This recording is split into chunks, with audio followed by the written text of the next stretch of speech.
Marcus Johnson had always dreamed of becoming a basketball star. Since childhood, he spent hours training on the old court in his Atlanta neighborhood, dribbling with an intensity no one could ignore. His father always told him, "If you want to succeed, you'll have to work twice as hard as everyone else." Marcus knew exactly what that meant. As a young black athlete in an America still marked by inequality, he had to prove his worth at every moment. When he was accepted onto the basketball team at the prestigious Oak Ridge High School in Oklahoma, he thought his talent would finally be recognized. He had no idea that his biggest challenge wouldn't come from his opponents on the court, but from his own coach, Coach Miller. From the moment he arrived, Marcus sensed something was off. Coach Miller, a grizzled man with a hard stare, scrutinized him during the first practice. "Johnson, you're fast, but you don't have the level to be a starter yet. You'll have to work harder," he said in a curt tone. Marcus accepted the criticism, convinced that his relentless effort would speak for itself. But as weeks passed, he realized that no matter how hard he worked, he remained stuck on the bench while less skilled white players got playing time. The coach's remarks often carried a barely concealed disdain. "You've got potential, but you play too much solo. This isn't street ball."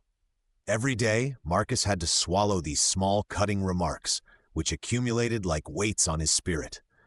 One evening, after an exhausting practice, he stayed on the court to work on his shot in silence.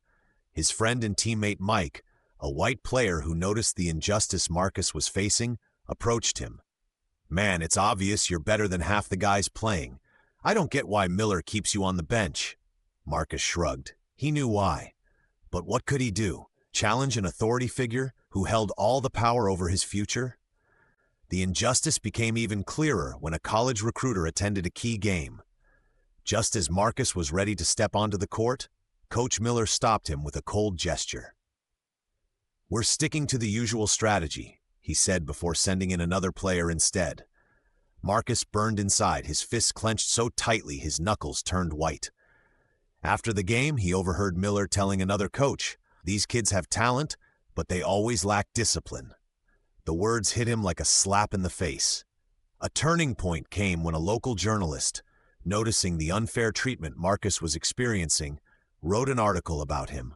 The Invisible Talent of Marcus Johnson. The article raised questions about Coach Miller's decisions, highlighting systemic discrimination in school sports.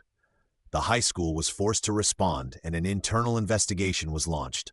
Meanwhile, Marcus continued to train relentlessly, hoping that one day he would finally prove his worth. During the last game of the season, Oak Ridge faced its biggest rival. The team was struggling, trailing by 10 points. One of the starters got injured, and all eyes turned to Miller. He had no choice. Reluctantly, he signaled Marcus to enter the game. This was his moment. The instant he touched the ball, he felt at home.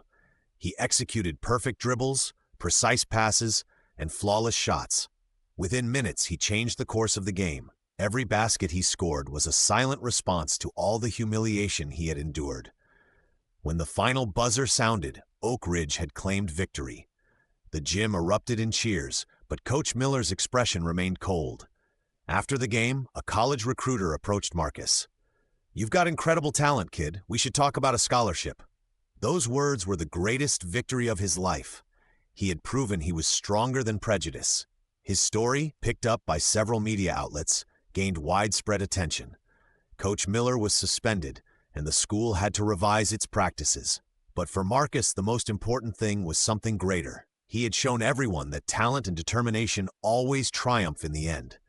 His fight wasn't just his own. It was for everyone who, like him, had to struggle to be seen and respected. Marcus Johnson was no longer just a basketball player.